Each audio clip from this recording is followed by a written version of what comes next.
오늘은 오직 하나님께 영광입니다. 이제 5번째입니다. 이제 다 했습니다. 오직 하나님께 영광입니다. 우리가 제일 처음에 오직 성경을 했고, 오직 믿음, 오직 그리스도, 오직 은혜, 그 다음에 오직 하나님께 영광입니다. 마지막으로 우리가 다룰 건데요. 오직에 대해서요. 이거는 조금 이제 라틴어로 좀 쓸 필요가 있어서 적겠습니다. 보통 들어보신 적도 있을 거예요. 솔리, 데오, 글로리아 이렇게 얘기합니다. 그래서 솔리는 오직이고 데오는 하나님, 글로리아는 영광입니다. 그래서 뭐 유럽의 이름들 보면 뭐 데오도르라는 이름이 있거든요.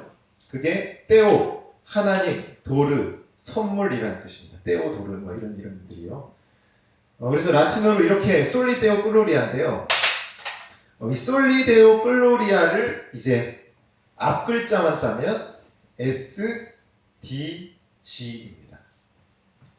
그래서 이제 약자로 S, D, G라고 이렇게 요약해서 써요. 자, 그리고 이 SDG를 사인으로 썼던 음악가가 있습니다. 그거 조금만 얘기할게요. 누구냐면 핸델이 있습니다. 핸델 들어보셨어요? 네. 네네. 핸델이 있고, 그리고 또 한 명이 있는데 바흐가 있습니다. 자, 핸델 음악이 뭐예요? 아버지, 아니, 어머니입니다. 뭐 상관없는데요. 핸델 음악이 어머니, 바흐가 어머니 아버지라고 얘기하죠. 핸델은 메시아, 오라토리오 메시아를 쓸 때 마지막에 이 SDG를 남겼고요. 바흐 같은 경우에는 거의 모든 악보에 뭐 SDG, 그리고 뭐 JJ라고 해서 제수, 주바, 예수여 도우소서, 뭐 그리고 뭐 인노마인 제수해서 예수의 이름으로 이렇게 항상 악보 뒤에 이런 약자들을 항상 적었습니다. 그러니까 이게 SDG, 오직 하나님께 영광이죠. 자, 그리고 이 오직 하나님께 영광이라는 말이 우리가 오직을 배울 때 전부 다 그렇지만 항상 개혁주의랑 관련이 있다고 얘기를 했어요. 개신교랑 관련이 있는 겁니다. 자, 그래서 핸델이랑 바흐는 종교가 뭘까요? 천주교예요, 개신교예요? 자신감이 없으시네요. 개신교입니다, 둘 다. 천주교 아니에요. 모차르트는 천주교인데 핸델과 바흐는 개신교예요. 그래서 어머니랑 아버지잖아요. 여러분, 클래식 음악이 사실은 개신교회부터 발전하기 시작한 겁니다. 개신교회가 등장하면서. 그렇게 보셔도 되고요. 둘 다 SDG를 일단 어쨌든 적었는데, 저는 개인적으로 핸델은 SDG를 제대로 못했다고 생각합니다. 핸델은 오직 하나님께 영광을 제대로 못했습니다. 쓰기는 썼지만 SDG를. 그러나 바흐는 잘했다고 생각합니다. 저는 개인적으로 그렇게 생각해요. 자, 그런데 왜 제가 이렇게 생각하는지에 대해서 우리가 오늘 생각해 볼 거예요. 그래서 우리가 오늘 오직 하나님께 영광에 대해서 함께 생각해 볼 텐데요. 자, 저는 어렸을 때 어머니한테 항상 이런 얘기를 좀 자주 들었습니다. 어머니가 뭐라고 하셨냐면, 희연아, 너는 큰 일을 해서 하나님께 큰 영광을 돌려야 돼 라고 이런 얘기를 많이 했어요. 어릴 때는 뭐 이 말을 그렇게 막 심각하게 생각해 본 적이 없습니다. 그런데 조금 생각을 바꿔보면요, 여러분, 그러면 작은 일을 하면 뭐가 돼요? 작은 일을 하면 그럼 작은 영광일까요? 큰 일을 하면 큰 영광이고, 사실 우리가 거의 오늘날 현대교회 교인들이 생각하는 어떤 하나의 통념 중 하나가 뭐냐면요, 우리는 언제나 영광을 뭐랑 연결시켜서 얘기하냐면요, 일과 연결시켜서 이야기를 합니다. 직업과 영광을 항상 연결시킵니다. 여러분, 의사가 하나님께 영광을 많이 돌릴까요? 농부가 많이 돌릴까요? 답은 뭐 똑같아요. 근데 우리는 일반적으로 의사가 더 많이 돌린다고 생각한단 말이에요. 뭔가 사회적으로 신분이 높고 위대한 사람이 하나님께 영광을 더 많이 돌린다고 생각합니다. 그런데 그게 사실은 전혀 성경적이지 않은 겁니다. 우리가 오늘 그거에 대해서 함께 생각해 볼 거예요. 자, 우리가 하나님께 영광, 오늘은 이 영광에 좀 포커스가 있는데요. 이 영광을 얘기하려면 일단 성경에 나오는 영광에 대해서 우리가 생각해 봐야 합니다. 여러분, 성경의 영광이라는 단어가 카보드라는 단어인데요. 이게 무슨 뜻이냐면 무겁다는 뜻입니다. 무겁다. 무겁다라는 뜻이에요. 이게 무슨 뜻인지 우리가 이제 생각해 볼 텐데요. 여러분, 성경에 보면 하나님의 영광이 제일 처음 나타난 어떤 사건이 있습니다. 그 사건이 뭐냐면 홍해 사건입니다. 홍해 사건 때 제일 처음 나타납니다. 출애굽기 14장이죠. 자, 그리고 또 하나님의 영광이 또 나타나는데 무슨 사건이냐면 만나 사건 때 또 영광이 나타납니다. 자, 그리고 또 영광이 나타나는데 시내산에서 하나님의 영광이 나타납니다. 자, 그리고 또 영광이 어디로 끝나냐면 성막으로 끝납니다.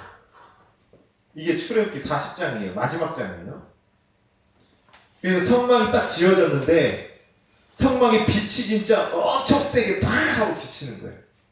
그래서 모세가 우와 눈부셔 하면서 막 이렇게 탁 하면서 끝나는 게 출애굽기입니다. 그래서 이렇게 출애굽기를 보면 홍해, 만나, 시내산, 성막 이렇게 하나님의 영광이 나타난다는 거예요. 자, 그런데 하나님의 영광이 이렇게 언급될 때 사람이 일을 할까요? 하나님이 일을 할까요? 자, 홍해도 그렇고 네, 감사합니다. 자, 홍해도 그렇고 만나도 그렇고 누가 일을 하냐면 하나님이 일을 하시는 거예요. 여러분, 하나님께 영광이라고 할 때 영광은 우리가 뭘 해서 하나님께 드리는 게 아닙니다. 하나님이 스스로 영광을 받으십니다. 여러분이 무겁다는 단어가 뭐냐면요, 쉽게 말하면 하나님이 무게를 잡으시는 겁니다. 위협을 드러내시는 거예요. 이 홍해 사건도 여러분들이 잘 읽어보면요, 하나님이 물을 쫙 갈랐다가 물을 다시 딱 덮어서 애굽 병사를 다 죽였잖아요. 그리고 하나님이 야 이스라엘 이게 나야, 이게 나 하나님이야 라고 딱 하고 무게를 잡으시는 거예요. 그러니까 모세가 15장에 막 찬송을 하는 것이죠. 와 하나님 너무 대단하십니다, 위대하십니다 라고 찬송을 하는 거예요. 여러분, 그래서 하나님께 영광이라고 했을 때 항상 뭐가 있냐면 임재가 있습니다. 임재. 하나님이 이 땅에 임재를 하세요. 그래서 뭔가 일을 쫙 하시는 거예요. 그래서 일을 쫙 하니까 백성들이 그걸 보고 와 하나님 정말 대단하십니다 라고 하면서 백성들이 뭘 하게 되냐면 예배를 하게 된다는 거예요. 여러분, 그래서 하나님께 영광은요 예배입니다. 여러분, 이 홍해 사건 바울이 뭐라고 설명하냐면요, 이거 세례라고 설명합니다. 여러분, 만나 오늘 목사님이 말씀해 주셨죠. 우리로 치면 성찬입니다. 여러분, 시내산에서 하나님이 뭐 주셨어요? 그 십계명 주셨죠. 말씀입니다. 세례와 성찬과 말씀입니다. 말씀과 성례죠. 하나님의 영광이 나타날 때는 세례가 있고 성찬이 있고 말씀이 있습니다. 그래서 이 세 가지를 오늘날로 말하면 바로 예배라는 겁니다. 예배. 성막에서 뭐예요? 예배하잖아요. 신약에 보면 하나님의 영광이 누가 되냐면 예수님이 하나님의 영광입니다. 예수님이 말씀을 주시고 세례를 베푸시고 성찬을 하시죠. 전부 예배랑 관련이 있습니다. 여러분, 그래서 오직 하나님께 영광은 다른 말로 하면 오직 하나님께 예배입니다. 여러분들이 이거를 꼭 기억하셔야 한다는 거예요. 그래서 우리가 하나님께 영광을 돌린다라고 했을 때를 우리가 한번 도식으로 좀 그려보면요, 하나님이 있고 사람이 있으면 영광의 출발점은 내가 뭘 해서 하나님께 드리는 걸로 시작하는 이야기예요. 하나님이 먼저 임재하시고 우리를 구원해 주십니다. 하나님의 일이 먼저 있습니다. 영광을 먼저 보여주세요. 그러면 사람은 와 하나님 진짜 감사합니다 라고 하면서 예배를 하는 거예요. 이게 곧 영광을 돌리는 겁니다. 자, 그리고 예배 시간에 뭐가 있어요 또? 우리만 이렇게 하나님께 드리는 게 아니라 하나님이 또 뭐 하십니까? 그렇죠. 말씀을 주시죠. 말씀이 있어요. 말씀.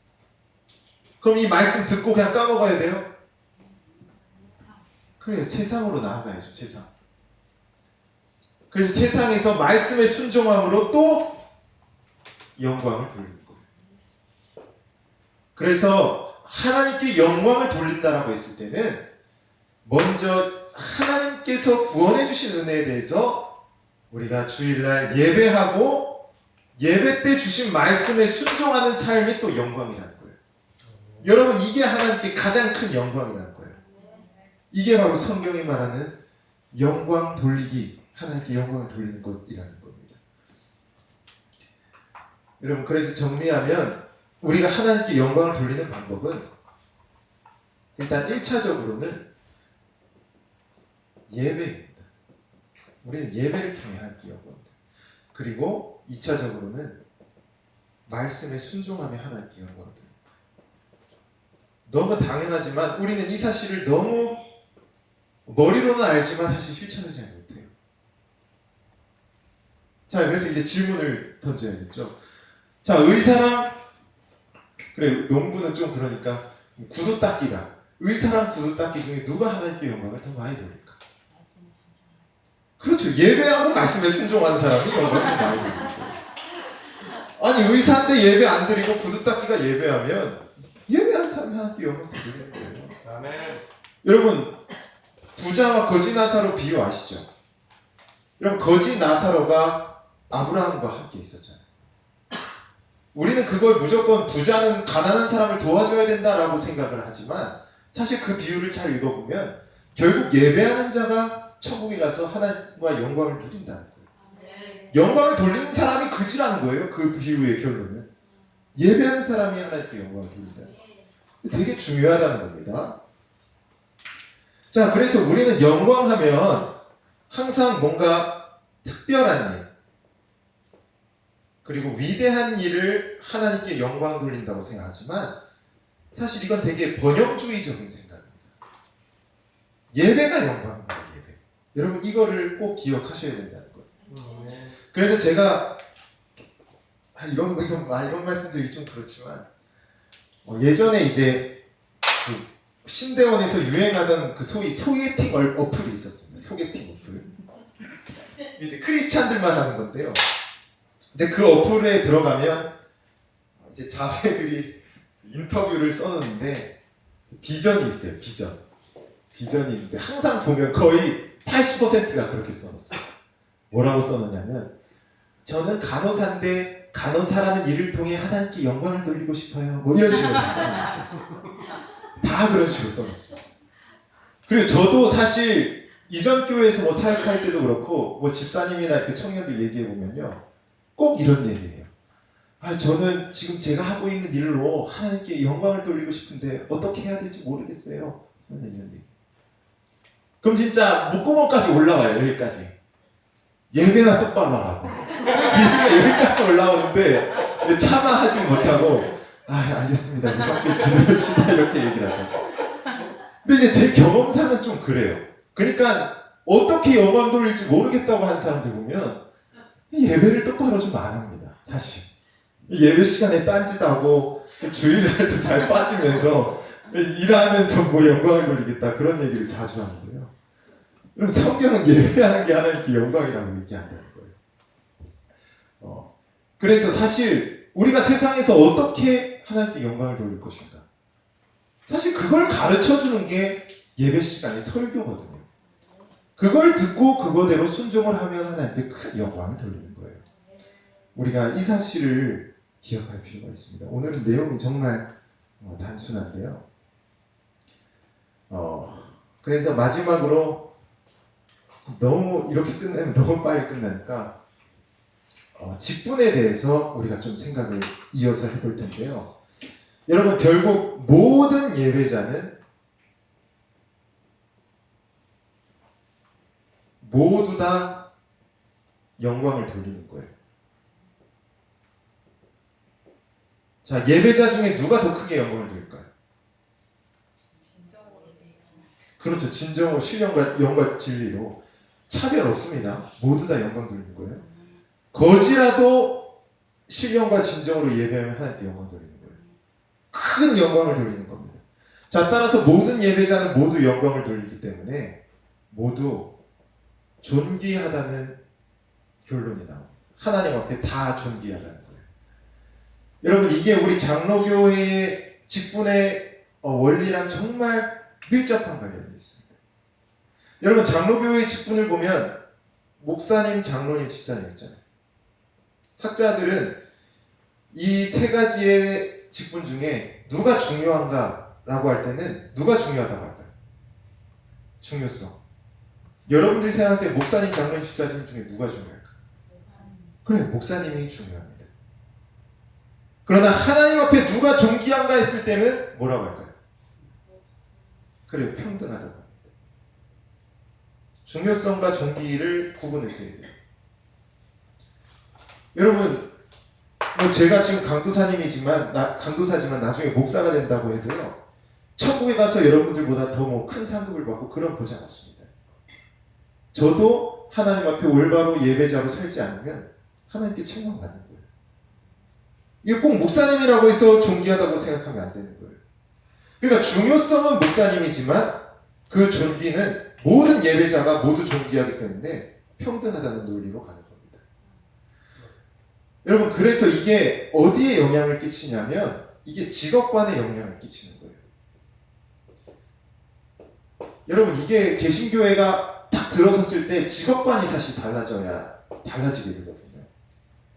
그러니까 예를 들어서 공사장에서 노동하는 사람, 어떤 사람은 의사 말 그대로 엄청나게 공부도 잘하고 똑똑한 사람, 이렇게 두 사람이 있으면 물론 우리가 누가 중요하다고 했을 때는 의사가 중요하다고 얘기할 수 있죠. 사회적으로도 그 사람이 더 중요한 인물입니다. 그러나 누가 더 존귀한가라고 했을 때는 함부로 누가 귀하고 누구는 천하다고 얘기할 수 없는 거예요. 공사장에서 일 안 하면 우리가 어떻게 이 건물에서 쉴 수가 있겠어요? 사실 저도 이렇게 출근할 때 오면 저기 이제 아파트 많이 짓거든요. 그럼 막 땀 흘리면서 막 바닥에 물 뿌리고 막 고생하시는 분들 보면 이제 저는 에어컨 틀고 운전하고 있으니까 간혹 그런 생각이 들어요. 와, 내가 저기서 저렇게 일할 수 있을까? 그런 생각이 들긴 하는데, 그런데 사실 우리가 정말 성경적인 원리를 가지고 있다면, 그렇다면 우리는 그분들을 함부로 멸시하고 모독해서는 안 되는 거예요. 특히 우리나라가 좀 그런 전통이 있다 하더라고요. 그러니까 애들이 부모가 애들한테 가르칠 때 이제 막 천한 일을 하고 있으면 야, 너도 공부 못하면 저렇게 돼, 이런 식으로 우리가 좀 얘기하는 습관이죠. 여러분들, 그거 되게 잘못된 가르침입니다. 저런 분도 있기 때문에 이 사회가 이렇게 협력해서 돌아갈 수 있다는 것을 잘 얘기를 해줘야 되는 거예요. 여러분들이 식사 준비를 해주셨기 때문에 제가 먹고 힘내서 이렇게 할 수가 있는 거예요. 제가 가르치는 거고 여러분들이 식사 준비한다고 해서 여러분들의 일을 천하다고 얘기하는 건 정말 잘못된 얘기라는 거예요. 제가 하는 일이 더 하나님께 큰 영광이라고도 함부로 얘기할 수 없는 거예요. 물론 중요성은 말씀이 중요하겠지만, 그러나 그 존귀성에 대해서는 우리가 함부로 이렇게 얘기할 수 없다는 거예요. 그래서 여러분들이 그리고 한 가지 더 한번 말씀드리면, 이게 이제 개혁교회가 가지는 어떤 하나의 약점 중 하나인데요.